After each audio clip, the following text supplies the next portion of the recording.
जब कोई बंदा पढ़ाई कर रहा होता है ना, तो वो मुख्तलिफ टेक्निक्स को यूज़ कर रहा होता है। कोई री रीडिंग को यूज़ कर रहा होता है, कोई हाईलाइटिंग को यूज़ कर रहा होता है, कोई एक्टिव रिकॉल को यूज़ कर रहा होता है। सेम डिस्टेंस जो कि एक गाड़ी घंटों में तय कर देती है, अगर हम पैदल चलना शुरू करते हैं तो वही डिस्टेंस उसमें शायद दिन लग जाएंगे।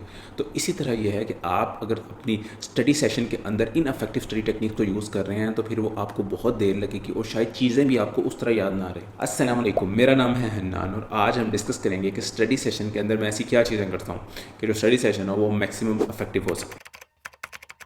Reduce the activation energy. Chemistry में हम एक फिनोमेना पढ़ते हैं जिसको कहते हैं एक्टिवेशन एनर्जी।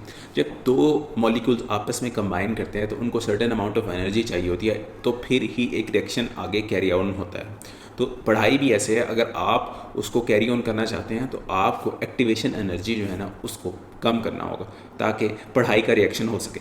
पहले यह है कि ऑलरेडी ही स्टडी टेबल के ऊपर मेरी बुक और पेंसिल पड़ी हुई होती है। बुक खुली हुई पड़ी होती है और पेंसिल भी पड़ी होती है और सारे के सारे जो कलर्स जिनको मैंने यूज़ करना होता है वो भी पड़ा होता है। साथ में आईपैड भी पड़ा होता है जिसके ऊपर अगर मैंने नोट्स बनाने हैं तो मैं उसके ऊपर नोट्स बना लेता हूँ। इस तरह मुझे पढ़ाई स्टार्ट करने में ईजी होता हूँ। मैं अगर मैं अपनी पढ़ाई शुरू करूँ तो मेरी मैक्सिमम जो इफेक्टिवनेस होती है ना वो मॉर्निंग पे होती है, जब मैं सो के उठा होता हूँ।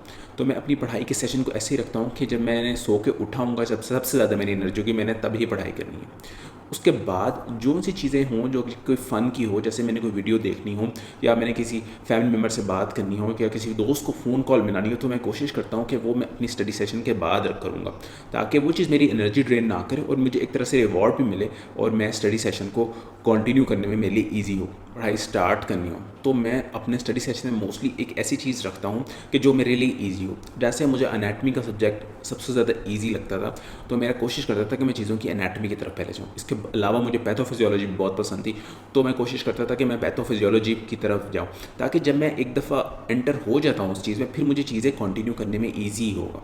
ये इसी तरह ही है, अगर एक चीज़ चल रही है तो फिर चलता चलता रहना उस चीज़ के लिए ईजी है, लेकिन अगर वो चीज़ रुकी हुई है तो आपको एक खासी फोर्स लगानी पड़ेगी उस चीज़ को मूव करने में। हमारा पढ़ाई करने का मकसद यही है कि हमने एग्ज़ाम में एक अच्छी तरह से पास करना है। तो कुछ टॉपिक्स जो है ना वो इंपॉर्टेंट होते हैं, कुछ लेस इंपॉर्टेंट होते हैं। तो हमें कैसे पता चलेगा कि कुछ टॉपिक्स जो हैं वो हमने अच्छी तरह कवर करने हैं और कुछ टॉपिक्स को बस हमने नॉर्मली देखना है। तो उसमें यह है कि सबसे पहले जब आपने चैप्टर उठाना है तो मैं टेबल ऑफ कंटेंट्स पे जाता हूँ, तो वहाँ जाकर जो मैं देखता हूँ कि कौन कौन सा जो है ना टॉपिक इम्पॉर्टेंट है और उसको मैंने इस ही तरह कवर करना है। चैप्टर को सबसे पहले the most important topic cover करूँगा, फिर लेस इंपॉर्टेंट टॉपिक कवर करूँगा।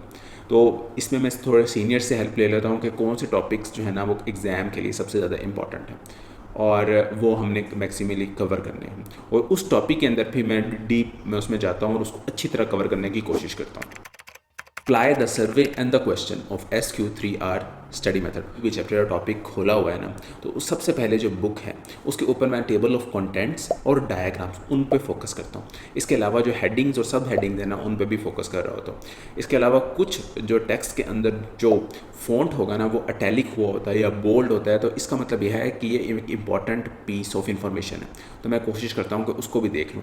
तो ये सारी चीज़ें जो है ना मैं सर्वे के अंदर कर रहा होता हूँ। सो नेक्स्ट मैं करता हूँ, जब सर्वे कर रहा हूँ तो साथ साथ कुछ चीज़ें मुझे समझ नहीं आ रही थी तो मैंने साथ ही जो है ना अपना आईपैड या अपनी पेपर रखा होता है, उसके ऊपर मैं क्वेश्चंस बना रहा होता हूँ कि यार ये क्वेश्चन है, ये मैं बाद में जब मैं क्वेश्चन पढ़ रहा हूँ तो ये चीज़ मुझे समझ आनी चाहिए, अगर नहीं समझ आएगी तो मैं उस चीज़ को मैं सर्च करूँगा।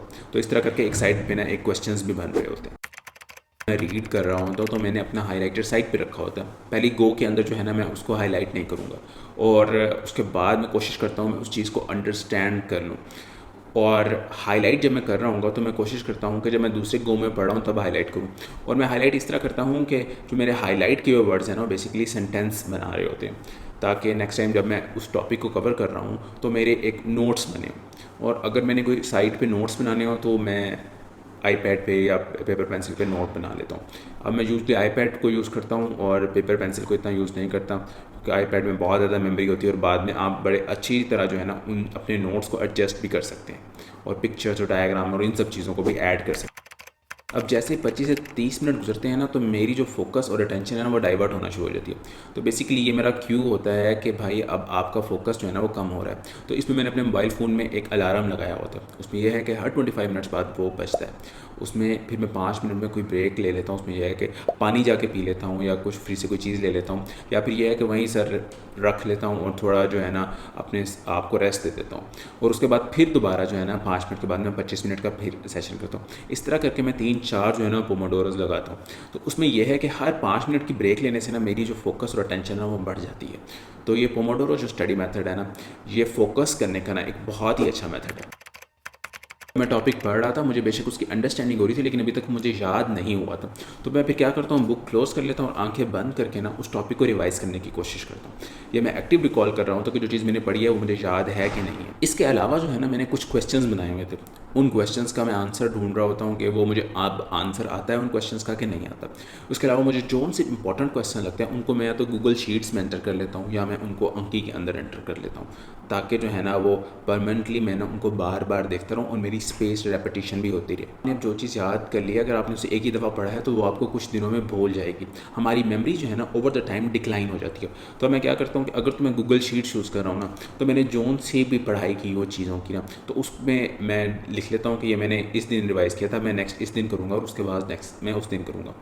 इस तरह करके मैं अपना स्केड्यूल बना लेता हूँ। वरना यह है कि मैं उसे अंकी में एंटर कर देता हूँ और अंकी जो है ना खुद ब खुद मुझे डेट दे देती है कि इस दिन जो है ना वो आपकी रिवीजन का टाइम होगा, और मुझे बस खुद बनाना भी नहीं पड़ता। क्वेश्चंस मैंने गूगल शीट के अंदर एंटर किए थे, अब उनके अंदर जो है ना मैं कॉलम्स बना लेता हूँ और मैं टाइम दे देता हूँ कि इस क्वेश्चन को मैंने इस दिन रिवाइज़ करना है, फिर मैंने इस दिन रिवाइज़ करना है और इस दिन रिवाइज़ करना है। इस तरह करके मैं उस दिन जब भी जाता हूँ तो पहले मैं उन चीज़ों को रिवाइज़ करने की कोशिश करता हूँ। लेकिन अब मैं अंकी को ज़्यादा यूज़ करता हूँ। उसकी रीज़न ये है कि अंकी हमें टाइम देने की ज़रूरत नहीं, हमें खुद स्केड्यूल करने की ज़रूरत नहीं। अंकी के अंदर बना बनाया सॉफ्टवेयर है, तो वो अपने एल्गोरिदम से ही हमें जो है ना वो दिखा देगा जिस दिन हमारे क्वेश्चन आने। तो अब मोस्टली मैं अंकी को यूज़ करता हूँ, ताकि जिस दिन मेरे क्वेश्चन हो पहले मैं अंकी को ओपन कर लेता हूँ, जो से क्वेश्चन उस दिन आने होते हैं ना तो मैं रिवाइज़ कर लेता हूँ। Keep coming back to study. अब जब हमने पढ़ाई कर ली है ना, तो हम कैसे मेक श्योर करें कि नेक्स्ट टाइम भी जो है ना हमारा दिमाग पढ़ाई करने के लिए तैयार हो।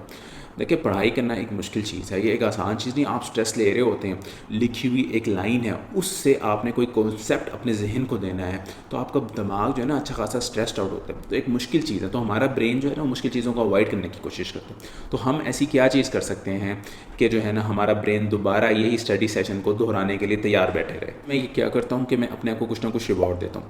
यानी कि जो चीज़ मैंने बाद में करनी थी ना, अपने दोस्त से बात करना, यूट्यूब पे वीडियो देखना, तो मैं स्टडी सेशन के बाद करता हूँ, ताकि मेरे ब्रेन को पता चले कि ये इस चीज़ का रिवॉर्ड था, ताकि वो दोबारा करने के लिए तैयार हो जाए। पढ़ाई कर रहे होते हैं तो कुछ चीज़ें हमारे लिए बिल्कुल न्यू होती हैं और कुछ चीज़ें जो है ना हमने पहले हमें समझी होती हैं। जब हमें बिल्कुल न्यू चीज़ पढ़नी होती है ना, तो वो काफ़ी ज़्यादा मुश्किल होती है। उसमें काफ़ी चीज़ें होती हैं जिनकी हमें अंडरस्टैंडिंग नहीं होती। तो अगर हम सिंपल रीडिंग करना शुरू कर देना, तो वो पढ़ाई का ना एक बहुत ही इनफेक्टिव मेथड होगा और हमें बार बार पढ़ना पड़ रहा होगा, फिर हमें चीज़ समझ आएगी। तो इसके बरक्स एक मेथड है जिसको हम कहते हैं SQ3R स्टडी मेथड, जिसके अंदर जो है ना आप मैक्सिमम इफेक्टिव टेक्निक्स को यूज़ करते हुए ना अपनी पढ़ाई करते हैं और टॉपिक्स बड़ी अच्छी तरह ना आप समझ सकते हैं। तो इस पर मैंने एक वीडियो बनाई जिसका लिंक मैं इधर दे दूंगा, और अगर आपने SQ3R स्टडी मेथड को देखना तो आप इस वीडियो पे लिंक पे क्लिक कर सकते हैं और इसको देख सकते हैं। तो बहुत सारा ख्याल रखिएगा। अंटिल नेक्स्ट टाइम, अल्लाह हाफ़िज़।